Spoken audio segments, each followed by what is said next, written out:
بسم اللہ الرحمن الرحیم۔ السلام علیکم، میں ہوں آپ کا ہوسٹ محمد عبداللہ، اور آج ہم ڈسکس کرنے جا رہے ہیں حضرت صالح اور ہود علیہ السلام کی زندگی اور ان کی تبلیغ کو۔ اللہ تعالیٰ نے ہر قوم میں ایک نبی بھیجا تاکہ وہ لوگوں کو صحیح راستہ دکھائے اور انہیں اللہ کی عبادت کی طرف بلائے اور انہیں برے کاموں سے روکے۔ انبیاء کرام کو اللہ تعالیٰ نے وحی کے ذریعے علم عطا کیا اور انہیں بہت سے معجزات بھی دیے تاکہ لوگ ان پر ایمان لائیں۔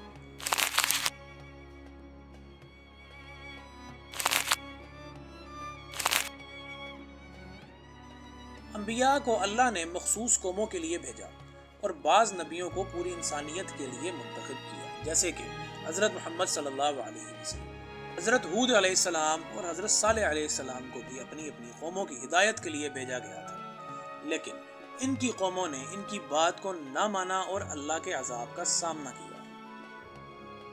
قرآن مجید میں اللہ تعالیٰ نے ان دونوں نبیوں کا ذکر متعدد مقامات پر کیا ہے، جن میں خاص طور پر سورۃ الاعراف، سورۃ الہود، سورۃ الشعراء، سورۃ الفجر، سورۃ القمر اور دیگر کئی صورتیں شامل ہیں۔ اللہ تعالیٰ نے ان کی قوموں کے انجام کو عبرت کے طور پر پیش کیا تاکہ بعد میں آنے والے لوگ سبق حاصل کر سکیں۔ قرآن مجید میں ان کے قصے تفصیل سے بیان کیے گئے ہیں تاکہ مسلمان ان کی سیرت سے سیکھیں۔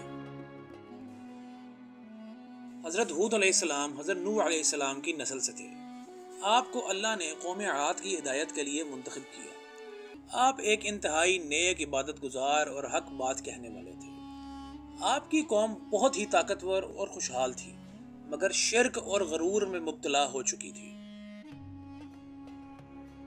قوم عاد اللہ کی سب سے زیادہ طاقتور قوموں میں سے ایک تھی۔ ان کے قد لمبے، جسم مضبوط اور طاقت بے پناہ تھی۔ وہ بڑے بڑے محل، قلعے اور مضبوط عمارتیں بناتے اور خود کو ناقابل شکست سمجھتے تھے۔ ان کا عقیدہ تھا کہ وہ ہمیشہ زندہ رہیں گے اور کوئی بھی انہیں ہرا نہیں سکتا۔ وہ بت پرستی کرتے اور اللہ کی نعمتوں کا انکار کرتے اور اللہ کے رسولوں کا مذاق بھی اڑاتے۔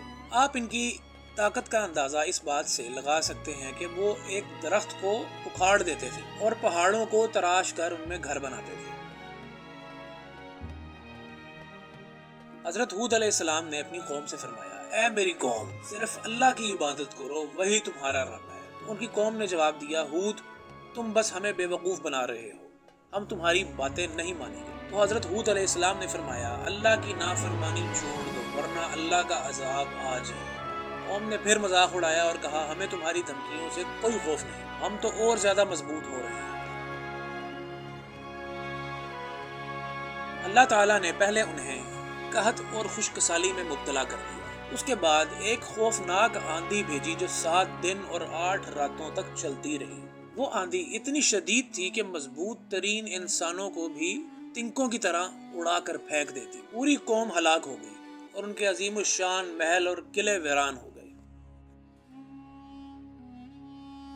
اس کے بعد آتے ہیں حضرت صالح علیہ السلام۔